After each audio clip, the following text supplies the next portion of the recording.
Mi hermana menor, Jessica, siempre fue la consentida de la familia. 3 semanas antes de la boda de mi hermana mayor, Rebecca, Jessica anunció durante una cena familiar que estaba embarazada del prometido de Rebecca, David. Había estado acostándose con él en secreto durante 6 meses. Sin vergüenza alguna, Jessica se casó con David en el mismo lugar que Rebecca había reservado, usando sus planes de boda, sus proveedores, e incluso intentó robar su vestido de novia. Lució un vestido blanco a pesar de estar embarazada de 7 meses. Rebecca sufrió enormemente al principio, pero con el tiempo superó la traición y conoció a Malik, un exitoso banquero de inversiones que la trató como una reina. Se casaron en una hermosa boda en Santorini. Nuestros padres fueron invitados, pero no asistieron, aunque sí habían ido a la boda de Jessica. Años después, nuestros padres rogaron a Rebecca que se reconciliara con la familia. Rebecca aceptó y fue a cenar junto con Malik. Jessica también estaba allí con David y sus 2 hijos. Durante toda la velada, Jessica hizo comentarios sarcásticos sobre cómo algunas personas no pueden tener hijos. Rebecca y Malik habían estado intentando concebir, pero Malik simplemente tomó la mano de Rebecca bajo la mesa. Cuando llegó el momento del brindis, Jessica se puso de pie y anunció que estaba embarazada de nuevo. Luego se dirigió a Rebecca. Hermana, sé que debe ser difícil para ti porque David me eligió. Gracias por tu bendición. Aplaudo tu valentía al estar aquí, sabiendo que no puedes tener hijos mientras yo estoy en mi tercero. Fue entonces cuando Jessica recibió el mayor golpe de realidad de su vida. Malik se puso de pie y dijo, nosotros también tenemos noticias. No solo esperamos gemelos mediante FIV, sino que acabo de terminar de adquirir la empresa de David. A partir del lunes, tu esposo estará desempleado. Y esas otras 3 mujeres con las que te has acostado, David, todas han sido contactadas por el abogado de divorcios de mi esposa. Jessica, tal vez quieras hacerte la prueba. ¿Recuerdas ese acuerdo prenupcial que firmaste? La cláusula de infidelidad significa que no recibes nada. Por cierto, la última mujer con la que David ha estado saliendo también está embarazada. Destruiste la vida de mi esposa por un hombre que te ha estado engañando sistemáticamente desde vuestra luna de miel. Robaste basura. Mi esposa ascendió a alguien que jamás tocaría a otra mujer, mientras que tú descendiste a alguien que no puede controlarse. El teléfono de David comenzó a vibrar sin parar. Las otras mujeres habían empezado a publicar sobre él en las redes sociales.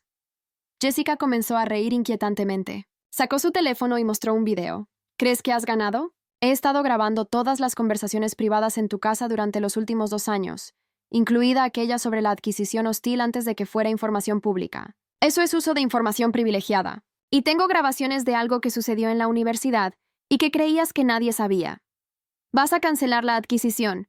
Vas a transferir $5 millones a mi cuenta. O mañana envío esto al FBI. También tengo grabaciones de tus creativas estrategias fiscales, Malik. Rebecca también empezó a reír. Miró a Jessica con una expresión fría y dijo en voz baja, deberías haber comprobado quién es el propietario de la empresa de seguridad que instaló esas cámaras. Llevo 18 meses conociendo tus grabaciones y te he estado dando exactamente lo que quería que escucharas. Cada palabra. La pregunta es, ¿quieres saber qué he estado grabando en tu casa? Porque te lo prometo, es mucho peor que cualquier cosa que creas tener sobre mí. De repente, todos los teléfonos en la habitación se apagaron. Rebecca sacó su propio teléfono y reprodujo grabaciones de Jessica. En ella se escuchaba a Jessica planeando incriminar a Rebecca, poner a sus padres en su contra, y lo más condenatorio de todo, su confesión de haber provocado deliberadamente el primer aborto espontáneo de Rebecca hace 2 años, echándole algo en su bebida durante una barbacoa familiar. David intentó abalanzarse sobre Rebecca, pero Malik se interpuso. Jessica palideció y se agarró el estómago. Eso está editado. No puedes probar nada, tartamudeó Jessica. Rebecca mostró un último video.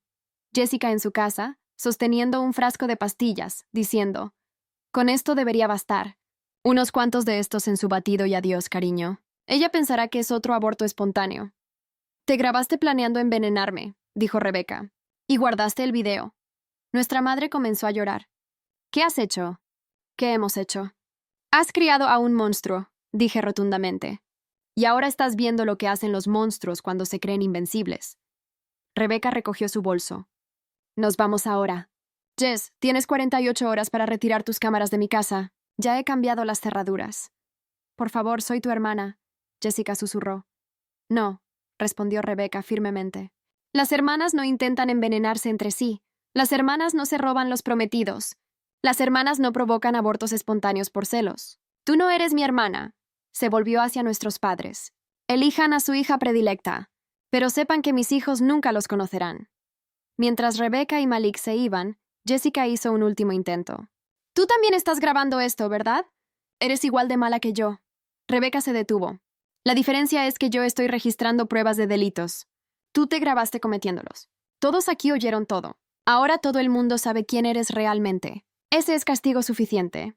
A la mañana siguiente, nuestra madre llamó histérica. Jessica había aparecido en su casa a medianoche con los niños, llorando. David había vaciado su cuenta de ahorros conjunta antes de que se congelaran las cuentas. Durante los días siguientes, la situación empeoró. Jessica comenzó a acosar a Rebecca en línea, creó cuentas falsas en redes sociales y utilizó a sus hijos para llamar a Rebecca llorando con guiones preparados. 2 semanas después, Jessica cometió su mayor error. Se puso en contacto con el médico especialista en fertilidad de Rebecca, haciéndose pasar por ella. Rebecca presentó una denuncia policial por robo de identidad. Jessica entró en pánico y apareció en mi apartamento a las 2 de la madrugada, golpeando la puerta y gritando amenazas. Llamé a seguridad. Mientras tanto, David confesó todo a la policía, incluyendo su conocimiento de los planes de Jessica para dañar a Rebecca, a cambio de clemencia en sus propios cargos. Los servicios de protección infantil le quitaron la custodia de los niños a Jessica tras encontrarla viviendo en condiciones deplorables en un motel. Jessica amenazó con suicidarse en un puente si Rebecca no retiraba a los abogados. Rebecca llamó a emergencias y Jessica fue llevada a evaluación psiquiátrica, donde descubrieron que había estado abusando de medicamentos y alcohol. El juicio fue rápido. Las propias grabaciones de Jessica se convirtieron en prueba de sus crímenes. El jurado deliberó menos de 2 horas, culpable de todos los cargos. El juez, observando la particular crueldad de envenenar a una mujer embarazada y el acoso continuo, sentenció a Jessica a 18 meses de prisión y 3 años de libertad condicional. También se le ordenó no tener ningún contacto con Rebecca, Malik o sus hijos. Rebecca no asistió a la sentencia. Estaba en casa con sus gemelos, reconstruyendo la vida que Jessica había intentado destruir. Incluso desde la cárcel, Jessica continuó el acoso. Convenció a otras reclusas para que enviaran mensajes amenazantes. Conoció a un hombre llamado Klaus, a través de correspondencia con presos, quien comenzó a acosarnos en el exterior, vigilando las casas y siguiendo nuestras rutinas. Klaus llegó a presentarse en la guardería de los gemelos afirmando ser su tío. Fue arrestado por allanamiento, pero al salir continuó tomando fotos y enviando amenazas. La situación alcanzó su punto crítico cuando una excompañera de celda de Jessica entregó un mensaje en casa de Rebecca. Sé a qué guardería van los gemelos. Klaus estará observando. Devuélvame a mis hijos o me quedo con el tuyo. Rebecca y Malik contrataron seguridad las 24 horas y sacaron a los gemelos de la guardería. Jessica fue trasladada a una prisión a 500 millas de distancia, tras violar repetidamente las reglas. Nuestros padres obtuvieron custodia permanente de sus hijos, quienes comenzaron terapia y poco a poco sanaron. Los gemelos de Rebecca nacieron prematuros pero sanos, Alexandra y Nicholas. A pesar de todo el trauma, Rebecca había construido una vida hermosa. Un mes antes de su liberación, Jessica envió una carta diciendo que había cambiado. Nuestros padres, siguiendo el consejo del terapeuta, se negaron a permitir el contacto con los niños. Jessica fue puesta en libertad un martes. Para el mediodía ya había violado la libertad condicional. Al tercer día apareció en la casa de Rebecca gritando por las ventanas. Fue sentenciada a 5 años más de prisión. Klaus murió en un accidente de tráfico 3 años después, eliminando una amenaza. David fue liberado bajo libertad condicional y abandonó el estado, sin intentar jamás contactar con sus hijos. Jessica intentó escribir unas memorias presentándose como víctima de una conspiración, pero el contenido era tan obviamente fabricado que incluso sus pocos simpatizantes se alejaron. Nuestros padres tuvieron que obtener una orden de restricción contra el editor cuando intentaron entrevistar a los niños. Los gemelos de Rebecca crecieron como niños felices y curiosos. Alexandra era audaz y aventurera, mientras Nicholas era reflexivo y cauto. Cada hito del desarrollo se sentía como una victoria tras meses de crisis. Nuestros padres se mudaron a una comunidad cerrada 2 horas lejos, llevándose a los hijos de Jessica. Encontraron en la habitación de Jessica una caja de fotos de la infancia, cuando las 2 hermanas aún eran amigas, antes de que los celos lo destruyeran todo. Los niños de Jessica se adaptaron bien. El mayor dejó de tener pesadillas, el mediano volvió a hablar y la más pequeña llamaba a nuestros padres abuela y abuelo sin que nadie se lo pidiera. La terapia estaba funcionando. Un mes antes de su liberación programada, Jessica envió una carta a través de su abogado. Afirmaba haber encontrado la religión, haber cambiado, y rogaba por una oportunidad de ver a sus hijos. Nuestros padres, siguiendo el consejo del terapeuta de los niños, se negaron. Los niños estaban sanando y no podían arriesgarse a retroceder. El terapeuta ayudó a nuestros padres a explicar la situación a los niños de manera apropiada para su edad. El mayor, de 8 años, asintió solemnemente y dijo que lo entendía. Los dos menores aceptaron la explicación simple de que mamá necesitaba aprender a ser amable antes de poder visitarlos. Preparamos todo para la liberación de Jessica. Instalamos cerraduras nuevas, actualizamos listas de contactos de emergencia y practicamos protocolos de seguridad con los niños. Las escuelas fueron notificadas con la foto de Jessica distribuida a todo el personal. Jessica fue liberada un martes por la mañana. Para el mediodía ya había violado la libertad condicional intentando acceder a los registros escolares de sus hijos en línea. Su agente de libertad condicional la advirtió una vez. Al anochecer, la atraparon pasando en coche junto a la casa antigua de nuestros padres, sin saber que se habían mudado. Segunda infracción. El viernes, solo 3 días después de su liberación, Jessica apareció en la casa de Rebecca mientras la familia estaba de vacaciones. Gritó por las ventanas exigiendo que le devolvieran a los niños. Esta vez el juez no mostró clemencia. Jessica fue sentenciada a 5 años adicionales, el máximo permitido por sus infracciones. Mientras se la llevaban, gritó que nunca se detendría, que Rebecca pagaría, que los niños le pertenecían. El secretario judicial dijo que fue el peor colapso que había visto en 20 años. Rebecca y Malik regresaron de vacaciones para encontrar su casa intacta pero rodeada de cinta policial. Las imágenes de seguridad mostraban a Jessica probando todas las ventanas, cada vez más frenética al no poder entrar. Era perturbador ver a la persona que habían conocido tan completamente destruida por el odio. Nuestros padres continuaron la terapia, procesando el duelo por la niña que Jessica había sido y aceptando la persona en que se había convertido. Su terapeuta les recordó que proteger a sus nietos era ahora su prioridad. Esos nietos continuaron prosperando. Se unieron a equipos deportivos, sobresalieron en la escuela, hicieron amigos. Experiencias normales de la infancia que se sentían como milagros considerando sus orígenes caóticos. Rebecca y Malik eran los tíos divertidos que asistían a todos los partidos y recitales, proporcionando estabilidad y amor sin traspasar límites.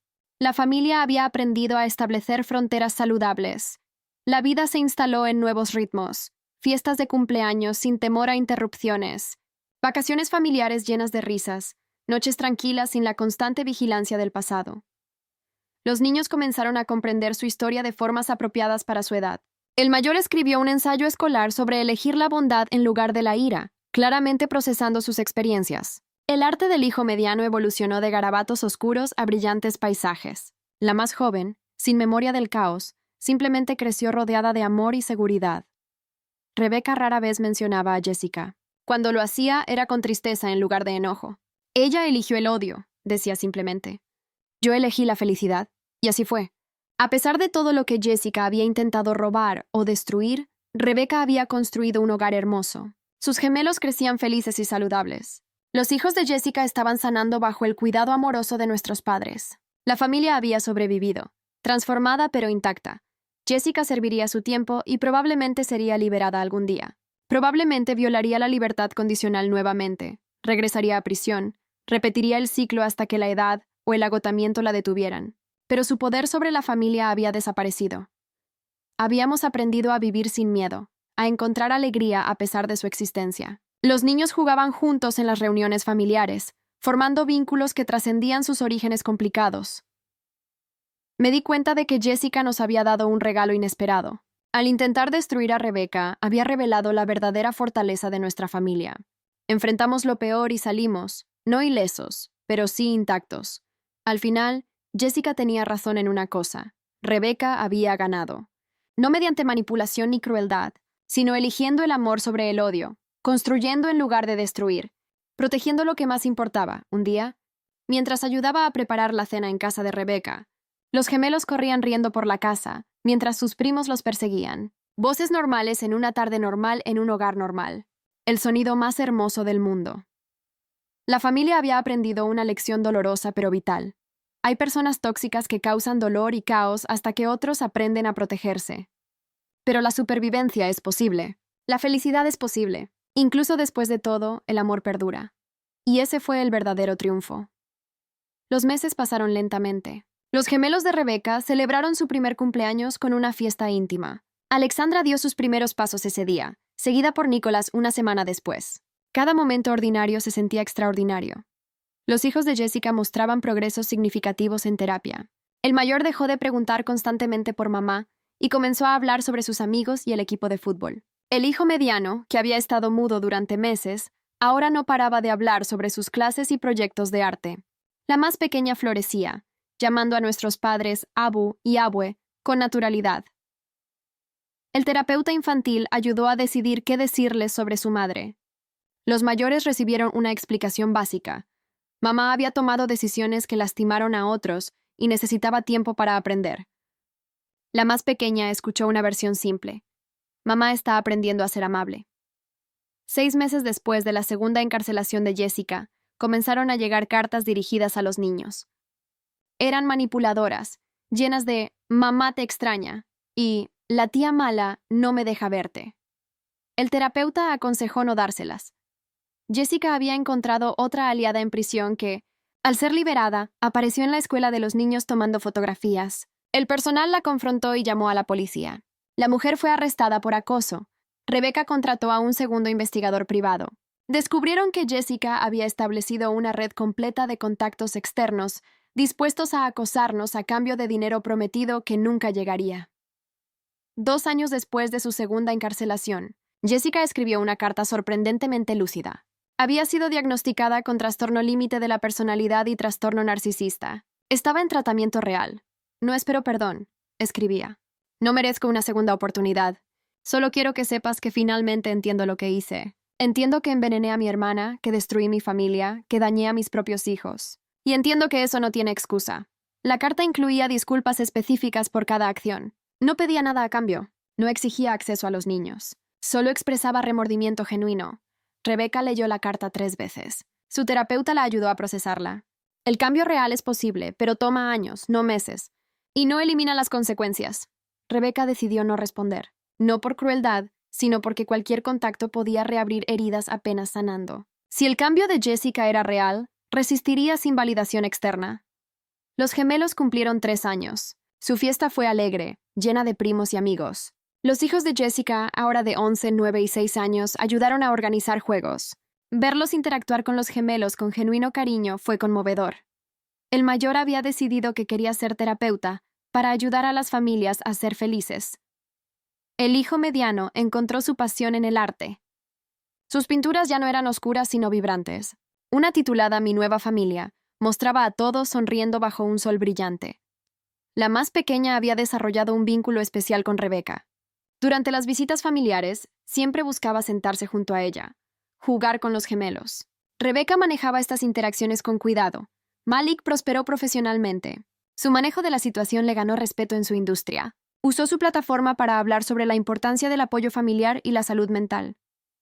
Nuestros padres finalmente encontraron paz. Su terapeuta los ayudó a entender que habían hecho lo mejor con las herramientas que tenían. Sí, habían cometido errores al permitir el comportamiento de Jessica, pero ahora estaban rectificando.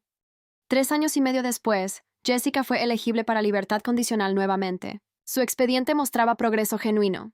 Había completado todos los programas de tratamiento. Su comportamiento había sido ejemplar. La audiencia fue tensa. El fiscal presentó el historial completo. Rebeca dio una declaración detallando el daño continuo. Nuestros padres hablaron sobre el trauma de los niños, pero el abogado de Jessica presentó evidencia convincente de cambio. Cartas de su terapeuta, certificados de programas, testimonios del personal correccional.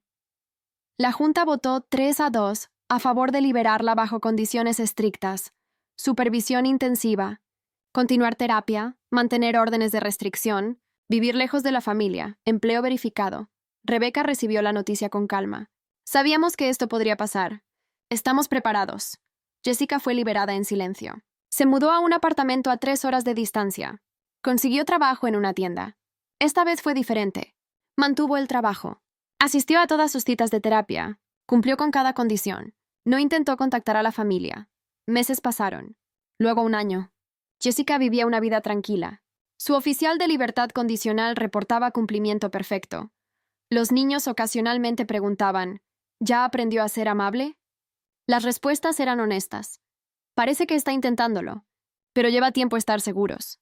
Rebecca mantenía su distancia. Incluso si Jessica había cambiado, las cicatrices permanecían. El envenenamiento, el aborto provocado, años de tortura, nada desaparecía con medicación y terapia. 2 años después de su tercera liberación, Jessica hizo algo inesperado. A través de su terapeuta y canales legales, envió una propuesta. Quería crear fondos fiduciarios para sus hijos con el dinero que había ahorrado trabajando. No pedía acceso a los niños. No pedía perdón. Solo quería contribuir a su bienestar. También ofreció pagar terapia familiar si algún día, cuando los niños fueran adultos, quisieran conocerla. Y si nunca querían, aceptaría esa decisión. La propuesta fue revisada por abogados. Era legítima. Sin trampas. El dinero iría a cuentas que Jessica no podría tocar. Después de deliberación, Rebecca y nuestros padres aceptaron. No por Jessica, sino por los niños. Ese dinero podría pagar universidad o emergencias. Rechazarlo por orgullo solo los dañaría. Jessica continuó su vida tranquila. Fue promovida en su trabajo. Adoptó un gato, tomó clases en línea, visitaba a su terapeuta 2 veces por semana, asistía a grupos de apoyo. No era la vida que imaginó luciendo blanco y embarazada, pero era una vida honesta, donde no lastimaba a otros, con posibilidad de redención, sino de reconciliación.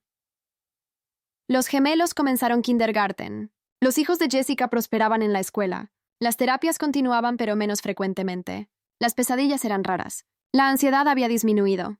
Rebecca y Malik discutían tener un tercer hijo. Su matrimonio se había fortalecido. Su amor por sus hijos era profundo y su compromiso inquebrantable. Nuestros padres envejecían con gracia, encontrando alegría en sus nietos. Habían vendido la vieja casa y construido una nueva llena de luz. Yo había establecido límites saludables, pero mantenía conexiones amorosas. Ver a mi familia sanar me enseñó sobre resiliencia y la importancia del bienestar propio. David había desaparecido completamente. Rumores sugerían que vivía en otro estado. Los niños rara vez preguntaban por él. Había demostrado ser exactamente lo que Malik dijo. Basura. Jessica permanecía como presencia fantasmal. No amenazante ya, pero tampoco bienvenida. Una hermana perdida, una madre ausente, una advertencia viviente. ¿Había cambiado realmente? El tiempo lo diría. Años de comportamiento consistente serían necesarios antes de confiar. Y algunas relaciones están demasiado rotas para repararse, pero había esperanza. No para reconciliación completa, eso probablemente nunca sucedería, sino para que Jessica encontrara paz, para que sus hijos crecieran sanos, para que la familia continuara sanando. Nuestra historia no tuvo un final perfectamente feliz. La vida real rara vez lo tiene. Pero tuvo un final real, honesto, donde las personas enfrentaron consecuencias, hicieron trabajo difícil de sanación y construyeron nuevas vidas. Rebecca demostró que la verdadera fortaleza no está en venganza, sino en protección. Que la justicia no siempre es dramática. A veces es simplemente asegurar que las personas correctas estén seguras. Jessica demostró que incluso quienes cometen actos terribles tienen capacidad de cambio, aunque ese cambio no borre las consecuencias. Nuestros padres demostraron que nunca es demasiado tarde para hacer lo correcto, aunque signifique admitir décadas de errores. Y todos aprendimos que la familia no se trata de sangre compartida, sino de amor compartido, respeto mutuo y disposición a protegerse unos a otros. Los niños crecerían conociendo su historia completa. Aprenderían que las personas son complejas, que las familias son complicadas, y que el amor verdadero a veces significa establecer límites firmes. Los gemelos nunca conocieron el drama que precedió su nacimiento. Para ellos, su familia siempre había sido amorosa, estable, segura. Eso era exactamente como debía ser. En noches tranquilas, Rebecca a veces sacaba aquella vieja fotografía de ella y Jessica de niñas, sonriendo en un cumpleaños hace mucho. La miraba no con tristeza, sino con aceptación. Esa hermana se había ido. La mujer que Jessica se convirtió había hecho elecciones terribles. Pero tal vez la mujer en que se estaba convirtiendo ahora encontraría redención. No era el final que nadie imaginó cuando todo comenzó, pero era un final donde el amor había prevalecido sobre el odio, donde los niños estaban seguros, donde la justicia se había servido y donde la sanación continuaba. Pasaron 5 años desde aquella cena fatídica. Los gemelos tenían ahora 5 años, listos para comenzar la escuela primaria. Los hijos de Jessica eran adolescentes adaptándose bien a la vida.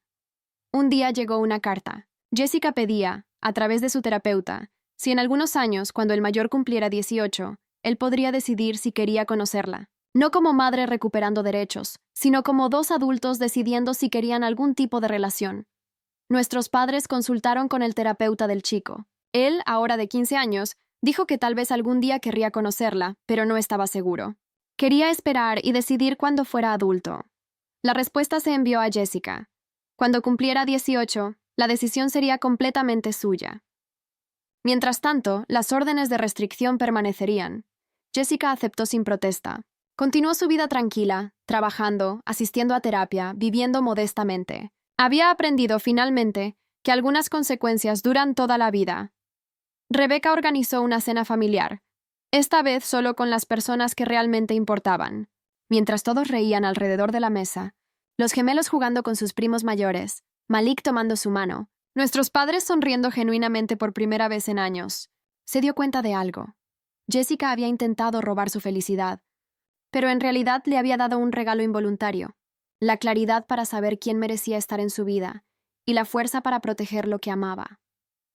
La cicatriz en su corazón donde alguna vez estuvo su hermana nunca desaparecería, pero alrededor de esa cicatriz había crecido algo hermoso, una familia elegida, construida sobre amor genuino, respeto mutuo y la valentía de establecer límites saludables. Mientras acostaba a los gemelos esa noche, Alexandra le preguntó: «Mami, ¿por qué a veces lloras cuando nos miras dormir?» Rebecca sonrió besando su frente. «Porque son mi milagro, mi amor. Ustedes son la prueba de que después de la oscuridad siempre puede volver la luz». Y finalmente, después de años de lucha, trauma y sanación, Rebecca sintió paz verdadera. No porque todo estuviera perfecto, sino porque había aprendido que la felicidad no viene de la ausencia de problemas, sino de la presencia de amor y la voluntad de protegerlo. Esa noche, durmió sin pesadillas por primera vez en años, y en su sueño había solo luz.